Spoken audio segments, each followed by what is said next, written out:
There was a man in 1519 that set sail on the final leg of a massive voyage that was going to take him to the Yucatan Peninsula. He was heading out from Cuba. He had 500 soldiers, he had 100 sailors, he had 16 horses and 11 ships. And they were going to take the world's richest treasure, this treasure of gold and silver and artifacts and all this Yahoo stuff that had been held by the same army for 600 years. Conqueror after conqueror couldn't take this treasure. But this man named Hernando Cortez in 1519 said that he could do it. He said he was going to be different.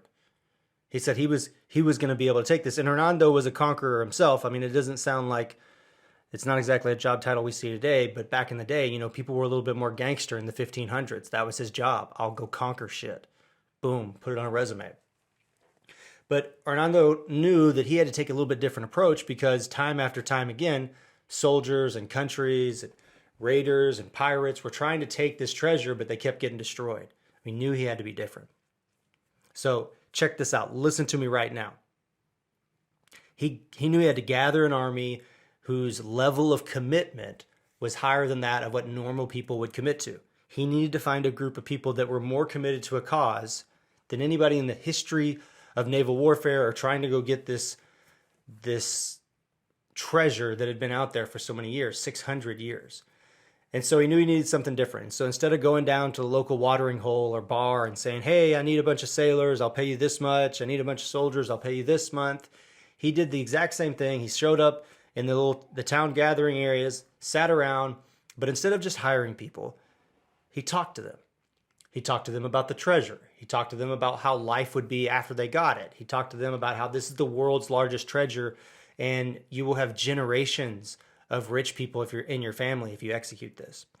He talked about how they were going to take it, how they were going to be different. He talked about why they were going to be able to do it for everyone. He laid out this vision for all of these people. And then they set sail. The day came. They all got outside, just like all the other conquerors that got on the beach. But the only thing different is they didn't just run up there and start fighting immediately, just like all the other conquerors had done in the past.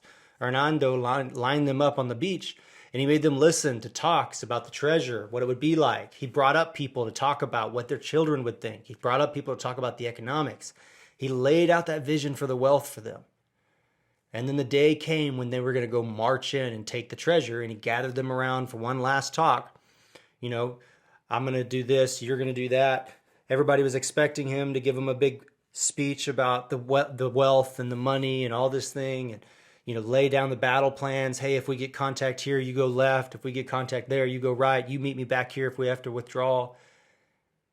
And he leaned in and he said 3 words that really just changed everything. Quietly, he told them, burn the boats. And they said, what? He said, torch them. We're done with the boats.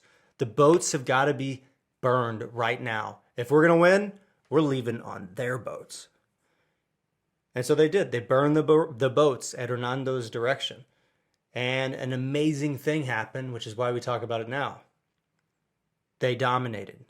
It was the first time in 600 years that they had ever taken the treasure, that anybody had sacked that specific area. Now they were the richest people in the history of the planet because they went in and they did what they had to do. But why? Well, they didn't have a choice. Take the treasure or die. And they did. But here's the question for us. What in our lives is still floating around making excuses for us in our minds to keep us from what we want? What are the boats that we need to burn in our lives to be able to execute the plans that we know we need to execute? If it works for them, it can work for us.